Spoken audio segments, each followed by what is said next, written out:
So if you have not seen this video clip of Rush Limbaugh speaking with a caller on his show about how there's no one in the Republican Party in terms of official elected representatives who are standing up for the people and standing up for the base, you need to watch this video. I will link it in the description below. I gotta tell you guys, I'm not like a fan of Rush Limbaugh. I really don't listen to him. Every once in a while I see a clip of something, but it's just not my particular jam.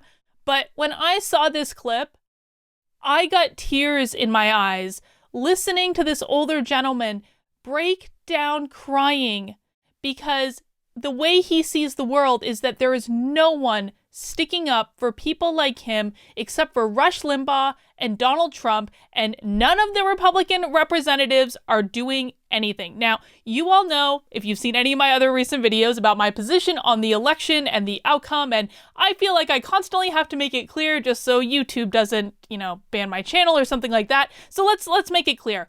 I don't know what's going to happen. I am not going to say that Joe Biden is the president-elect because, quite frankly, he is not the president-elect. I am not going to say that Donald Trump is a surefire winner with his legal battles because we don't know that either. It could go either way. But I think one of the questions right now that I am most interested in is what happens to the Republican Party now. And to be frank, I don't really think there's much of a difference between what happens if Donald Trump makes it into a second term right now and what happens if he doesn't. The Republican Party is about to have a reckoning between the populist base that has really gained a lot of power and I think confidence and I think, I thought support up until the last couple weeks of watching this election fight, then that good populist, inclusive, big tent base and the old school neocon Republicans that were running the party for years and years and years and years and years and were not at all happy when Donald Trump won the nomination back in 2016. There is going to become a reckoning between those two groups that we are already seeing pop up. We saw it pop up in this caller for Rush Limbaugh. I think we see it. I absolutely saw it in Georgia on Saturday. I went to Georgia on Saturday to do a walkaway rally in front of CNN, which was awesome, by the way. And if you haven't seen the Right Side Broadcasting stream of it, you definitely want to go back and watch it. But right after that rally finished, we headed over to the big Stop the Steal protest at the State House. And keep in mind, Georgia is led by Republicans. And there was a sea of people. It was a huge rally right outside the Georgia Capitol of average, everyday people who just want to make sure that their votes are counted and they feel as though they are the enemy of their elected Republican representatives who they do not perceive as doing anything to help them or to stick up for them. And Jack Posobiec actually recently talked about this on this live stream that he did. This tweet says, Jack Posobiec pushes back on media gaslighting on voting machine hacking and warns the Republican base is sick and tired of the Republican Party, of the way they refuse to stand up for their base. The Republican base is ready to leave the party. Now, here's my position.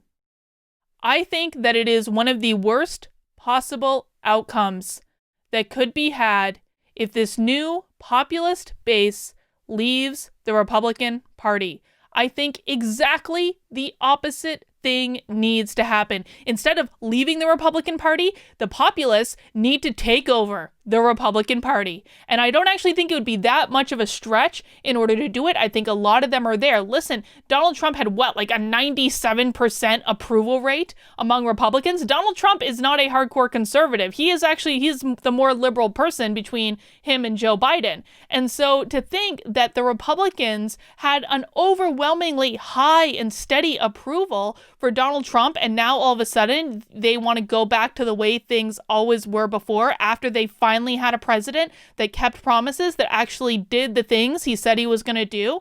I don't think there's any way that's going to go back to where it was. And I frankly think that people like me, the people who walked away from the Democratic Party, maybe became an independent, but ended up voting for Trump and supported that whole idea. Guys, we need to pony up and join the Republican Party. We really, really do. Because here is the thing.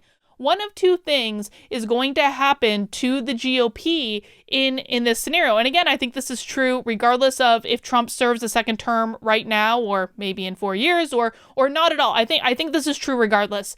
One of two things is going to happen to the GOP. Either it is going to solidify around this idea of this populist Trump Republican message, or it's going to go right back to where it was, that neocon, pro-war, pro-religious, legislating religious fundamentalism that none of us could ever stand in the first place. And I'm already seeing signs of this happening, folks. Listen, yesterday, well, actually, it's still happening today, even as I'm recording this video, but let's just talk about what happened yesterday as one example. Yesterday, Bryson Gray tweeted out, and I'll even show you the original tweet.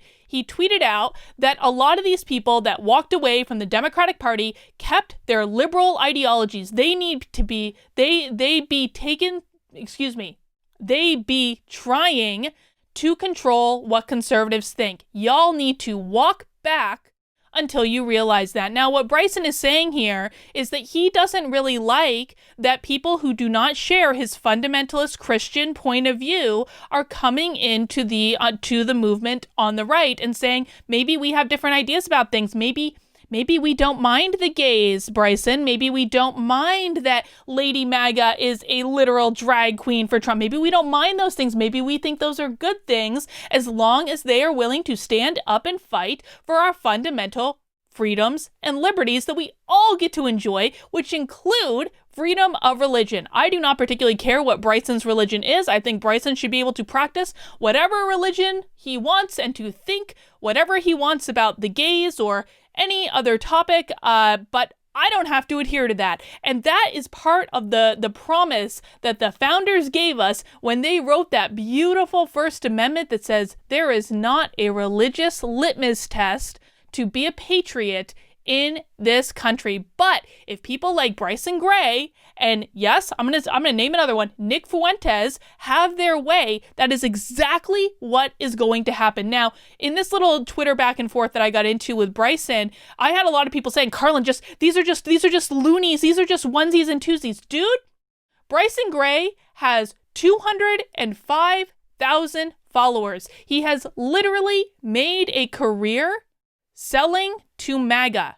That is who he is. He is not insignificant. Nick Fuentes is not insignificant. And if people don't take this seriously and they don't stand up and say, no, the GOP is going to become a party that is open to genuine inclusivity, that is open to genuine tolerance, that is a big tent where people of different backgrounds and ideas can come in and come together as long as they're willing to fight for the fundamental freedoms and the promise of America. We need to get back to basics here, folks. That is what it's going to take, because I think that the worst possible thing that could happen in this scenario is if the Republican Party goes back and effectively becomes like a right version of the Democratic Party. Because then what we're going to have is two establishment parties that are two sides of the same coin, because that is what the old school Republican Party is. It is just like the current Democrat Party, except it is more towards the right on and more socially conservative,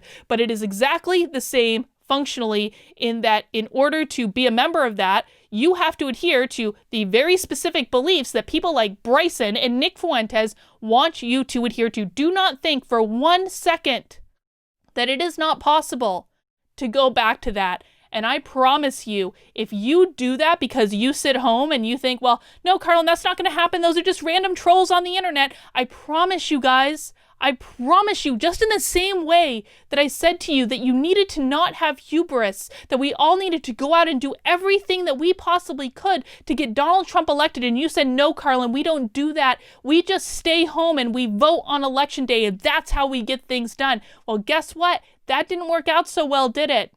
It didn't. We need to have real talk right now. That did not work out because you brought hubris into the situation. You thought that something was not possible when it absolutely was. And here we are. There is a not so insignificant chance that Joe Biden is going to be inaugurated because people didn't do more than just go vote on election day. We've got to do more. We've got to step up, because if the Democrats are going to be controlling key sectors of our government, they need an opposition. Now, I'm not saying a resistance. I don't believe in doing any of this resistance nonsense that the Democrats did. But if all we have between the two parties are two parties that look exactly alike in terms of being part of this establishment, rather than one appealing to a more populist message, there's going to be no pushback on the Democrats, guys. That's just the way it is. Now, again, I want to emphasize, I really hope Trump pulls a what is it? A Hail Mary, I guess. I don't watch that much football, but I think it's called a Hail Mary. I really hope Trump does it, man. I really do. I have my fingers and my toes crossed. But if he doesn't, we need to make sure that every single one of us is doing everything we can to continue on the path that Donald Trump started. And I actually think that there is some good possibilities here. I think that there are, because we can see from this article from The Hill, this is from last week, new RSC chairman sees Trumpism as the future. Representative, hang on, so many windows that are popping up The Hill. Geez, these guys are really going to be suffering if they can't make ad money off of Trump anymore. Oh my God, the media is going to be suffering so bad. Let's read a little bit of this article. Representative Jim Banks, the incoming chairman of the Republican Study Committee, RSC, wants the conservative group to drive the conversation on what the future of the party looks like in the post-Trump era. Banks, who was unanimously elected to succeed RSC chairperson Mike Johnson on Thursday, praised President Trump for attracting working-class voters to the GOP and feels the Republicans need to continue to build on broadening the party's base. Music to my ears. He sees the conservative caucus as the perfect place to discuss how the GOP can merge a populist message and agenda with the traditional conservative platform moving forward. The last couple of years, Chairman Johnson was really able to work with the White House and with the Republican Senate. Really, I think the role of Focus Republican Study Committee in the next couple of years is going to be foundational towards determining what the Republican Party stands for, what the conservative movement holds, like moving forward in what is likely a post-Trump era. Now, I don't like that he's saying that, but whatevs. And I want to lead that conversation. I want the RSC to lead a collaborative effort and conversation with where the conservative movement goes from here and draws on the many lessons that we have learned from President Trump. Banks says he's looking to the RSC, the largest conservative caucus in Congress, to address policy areas that helped broaden Trump's base that the group hadn't traditionally placed a focus on in the past, folks. This is really good news, but it is going to become incumbent upon all of us to really make sure that the Republican Party is held to moving forward in this direction. Because if it goes back to the way it always was before Trump, then it's going to die and the left is going to rule everything ad nauseum. And I'm not okay with that. And listen, man, some of you know, I do have differences with many Republicans and many conservatives. I absolutely do.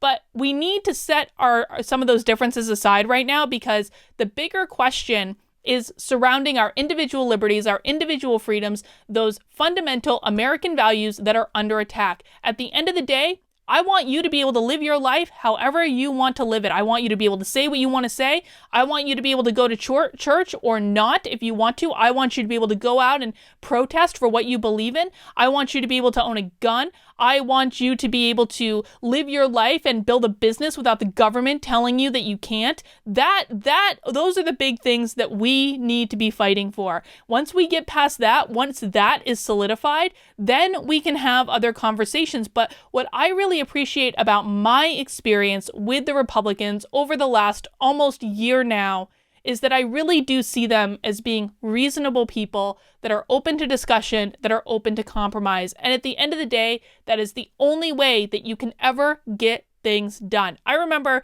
hearing, I saw Arnold Schwarzenegger speak at South by Southwest. It was like 2018 or 2019. I forget which year. But it must have been 2018. I'm pretty sure it was 2018. You can go look up the speech online. But he basically gave this speech about how he wanted to bring all of the healthcare stakeholders together in California to try to fix healthcare, right? This was a big plan. And that involved a lot of different stakeholders with a lot of different positions and policies and wants and needs and all those things. And he brought this big group of stakeholders together and he said to them, listen, Not a single one of you should expect to walk out of this conversation with a 10, to get 100% of everything you want. The best you can hope for is to walk out of this conversation with a 7, giving 70% of what you want, because if you get 70% and you're able to give up 30% of what you want to give someone else a win, that's how we can actually make things happen. Well, of course, that didn't end up going out so well because people dug in their heels and demanded a 10 out of 10. They demanded 100% of what they want. And that is when a lot of these conversations completely fall apart. When people need to dig in their heels, and in the process of digging in their heels, they really earn nothing. They earn no points, they have no victories, they are no further towards their goal than they want to be. Sometimes you have to have conversation, you have to have compromise. That includes compromise for me, and it includes compromise for you. But the broader focus has always and should always be on how we protect the fundamental nature of this country, while also creating as much opportunity for everyone that wants to partake of it. All right, guys, that's my thoughts for this one. If you enjoyed this video, I do daily content around news, politics, culture, basically whatever's on my mind. If you enjoyed it, I would ask for your subscription, your thumbs up, turning on notifications helps. It really helps me to grow out the channel because YouTube likes to really stick it to people like me. Trust me, they're really sticking it to people like me, but that's okay. That's okay because we can do it on our own. We don't need to kiss YouTube's backside in order to do it. That's all I've got for right now. I'll see you soon.